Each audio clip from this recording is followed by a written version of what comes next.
মহাসচিবকে প্রশ্ন রাখলেন যে রাজনৈতিক দল নিষিদ্ধের বিষয়ে আপনার মন্তব্য কী। উনি বলেছেন যে এটা জনগণের বিষয়। কিন্তু আমরা আরও স্পেসিফিকভাবে বাংলাদেশ জাতীয়তাবাদী দলের কাছে প্রশ্ন রাখতে চাই যে অবশ্যই আপনারা বাংলাদেশের বৃহত্তর একটি জনগোষ্ঠীর প্রতিনিধিত্ব করেন, বাংলাদেশের অন্যতম বৃহৎ একটি রাজনৈতিক দল।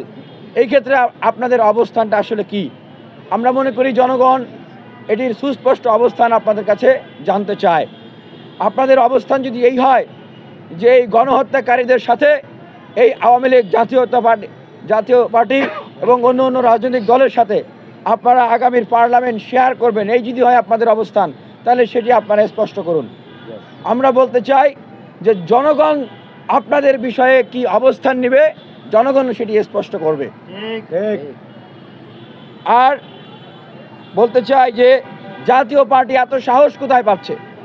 এখনও দেখছি যে জাতীয় পার্টির চেয়ারম্যান GM কাদের সাহেব, মহাসচিব মুজিবুল হক চুন্নু সাহেব সহ বিভিন্ন স্তরের নেতারা তারা হুঙ্কার ছাড়ছে আওয়ামী লীগের সাথে থেকে, আওয়ামী লীগের লুটপাটের ভাগিদার হয়ে তাদের যে পেটে চর্বি জমেছে, এই জন্যেই তাদের এখন এত হুঙ্কার, কালো টাকার শক্তি, পেশি শক্তি।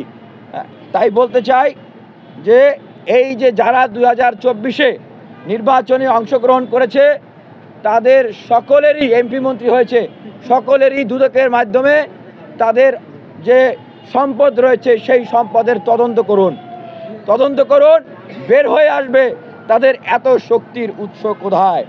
এবং পাশাপাশি বলতে চাই যে এই আওয়ামী লীগের যেই অবস্থান হয়েছে এখন কারাগারে, তাদেরকেও দ্রুত গ্রেপ্তার করে কারাগারে নিন। তাদের যে চরিত্র, জঙ্গি মিছিল করছে, আমাদের উপর হামলা করছে, মানুষের উপর আক্রমণ করছে, নিরীহ রিক্সাওয়ালা মাইক কিনে নিয়ে গেছিলেন তাকে আক্রমণ করেছে, তার মাইক ডাকাতি করেছে, তাদের এই চরিত্র আওয়ামী লীগের চরিত্র। পাশাপাশি আরও বলতে চাই এই যে গণহত্যাকারী আওয়ামী লীগ তার দোসরদের যাদেরকে গ্রেপ্তার করা হচ্ছে তাদেরকে কারাগারে কোনো রকমের ডিভিশন দেওয়া যাবে না। আমাদেরকে গ্রেপ্তার করে তারা কারাগারে অন্তরীণ করে রেখেছে, তারা আমাদেরকে আয়না ঘরে রেখেছে, কন্ডেম সেলে রেখেছে, অত্যাচার করেছে কারাগারে, তারা আমাদেরকে খাবার পর্যন্ত দেয় নাই, মশামাছি দুর্গন্ধের ভিতরে রেখেছে। তাদেরকে বোঝা উচিত যে গণহত্যা করলে তার শাস্তি কি হয়। পাশাপাশি আমরা বলতে চাই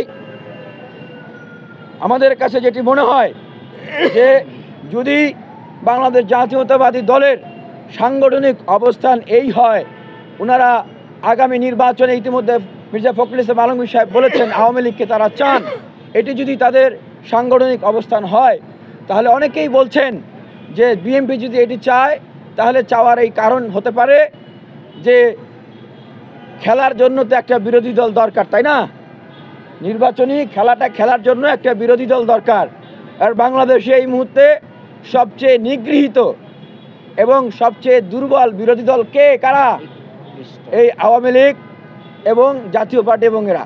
সুতরাং তাদেরকে যদি ইলেকশনে এনে বিরোধী দল বানিয়ে নির্বাচনের খেলাটা খেলা যায় তাহলে বিজয়ও নিশ্চিত খুব সহজেই এবং খেলাটাও হয়ে গেল। তো এই আমরা বলতে চাই যে এই ধরনের চিন্তা যদি আপনাদের ভিতরে থেকে থাকে, মাস্টার প্ল্যান যদি থেকে থাকে, আপনাদের ভিতরে থাকতে পারে, জনগণ আসলে এইটার রায় দেবে। এবং এই যে দীর্ঘ 16 বছর লড়াই সংগ্রাম করেছেন বাংলাদেশ জাতীয়তাবাদী দল বিএনপি, তাদের ছাত্র সংগঠন ছাত্রদল, জামাত ইসলাম তাদের ছাত্র সংগঠন ছাত্র শিবির, গণ অধিকার পরিষদ, ছাত্র অধিকার পরিষদ সহ এবং অন্যান্য রাজনৈতিক দল এবং বিভিন্ন রাজনৈতিক শক্তি এবং প্রতিবাদী গ্রুপ, অ্যাক্টিভিস্ট গ্রুপ, তাদের এই যে অবদান, এই অবদান কিন্তু কোনোভাবেই অস্বীকার করার মতো না।